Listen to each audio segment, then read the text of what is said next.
It's not an accident that the axiomatic Western individual is someone who was unfairly nailed to a cross and tortured. It's like, yes, right, exactly.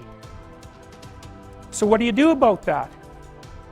Well, I thought about that for a long time too. It's like, well, you don't get together in a damn mob, because all that does is allow you to be as horrible as you could possibly imagine and suffer from none of the consequences. That's a bad idea. So how about we don't do that? Well, there's a deep idea in the West too. It's like, pick up your damn suffering and bear it and try to be a good person so you don't make it worse. Well, that's a truth. You know, I read a lot about the terrible things that people have done to each other. You just cannot even imagine it. It's so awful. So you don't want to be someone like that. Now, do you have a reason to be? Yes! You have lots of reasons to be. God, there's reasons to be resentful about your existence. Everyone you know is going to die. You know, you too. And there's going to be a fair bit of pain along the way, and lots of it's going to be unfair. It's like, yeah, no wonder you're resentful. It's like, act it out and see what happens. You make everything you're complaining about infinitely worse. There's this idea that hell is a bottomless pit, and that's because no matter how bad it is, some stupid son of a bitch like you could figure out a way to make it a lot worse. So you think, well, what do you do about that? Well, you accept it. That's what life is like. It's suffering. That's what the religious people have always said. Life is suffering. Yes. Well, who wants to admit that? Well, just think about it.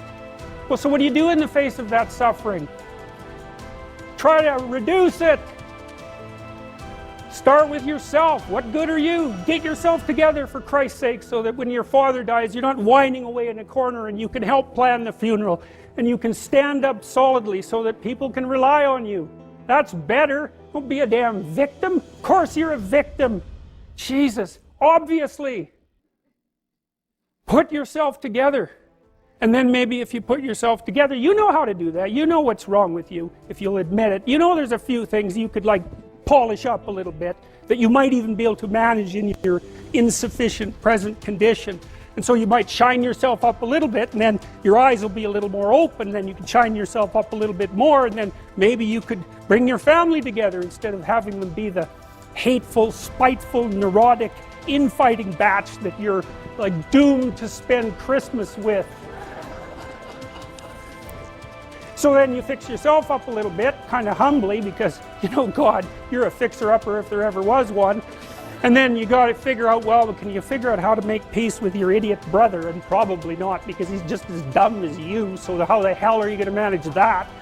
And so then maybe you get somewhere that way, and your family's sort of functioning, and you find out, well, that kind of relieved a little bit of suffering, although it reduced the opportunities for spiteful revenge, and that's kind of a pain in the neck.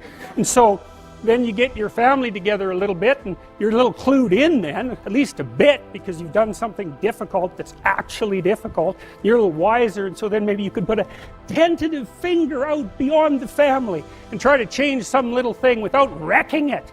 It's like, our society is complex, and we teach our students that they could just fix it. It's like, go fix a military helicopter and see how far you get with that. It's like, what are you going to do? You're like a chimp with a wrench. Whack! Oh, look, it's better. It's like, no, it's not better. Things are complicated, and to fix things is really hard. And you have to be like a golden tool to fix things, and you're not. So, and that's the other message of the West. It's like, how do you overcome the suffering of life? And I'm not saying it's only the message of the West. How do you overcome the suffering of life? Is be a better person. That's how you do it. Well, that's hard. It takes responsibility. And I think, you know, if you said to someone, you want to have a meaningful life? Everything you do matters.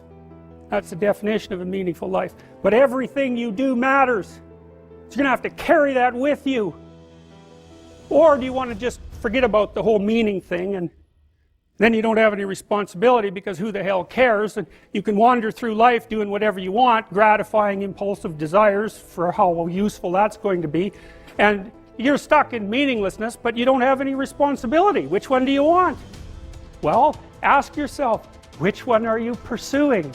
And you'll find very rapidly that it isn't the majority of your soul that's pursuing the whole meaning thing, because, well, look what you have to do that. You have to take on the fact that life is suffering. You have to put yourself together in the face of that. Well, that's hard. Christ, it's amazing people can even do it. I'm stunned every day when I go outside and it isn't a riot with everything burning. Because really, God, you talk to people, it's like, I knew this guy, he'd been in a motorcycle accident and it really ruined him, and he was like a linesman, you know, working on the power, and he was working with someone who had Parkinson's disease, and they had complementary inadequacies, and so two of them could do the job of one person, and so they're out there fixing power lines in the freezing cold, despite the fact that one was 3/4 wrecked with a motorcycle accident and the other one had Parkinson's. It's like, that's how our civilization works. It's like, there's all these ruined people out there, they've got problems like you can't believe.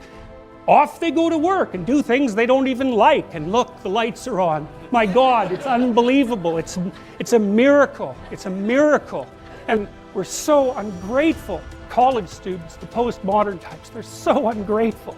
You know, they don't know that they're surrounded by just a bloody miracle. It's a miracle that all this stuff works, that all you crazy chimpanzees that don't know each other can sit in the same room for 2 hours sweltering away without tearing each other apart, because that's what chimps do.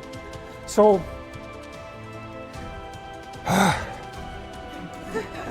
anyways, so what happened? Well, I made some videos and I got to the bottom of some things, at least as far as I can tell, so I told you what the bottom is, and then I got this idea about what you might do about it, which isn't my idea. It's not my idea.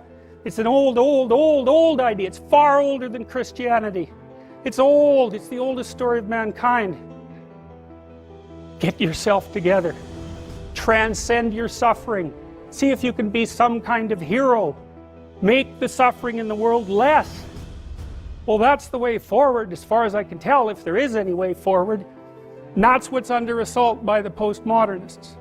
So look out, because they know exactly what they're doing, and they know exactly why they're doing it.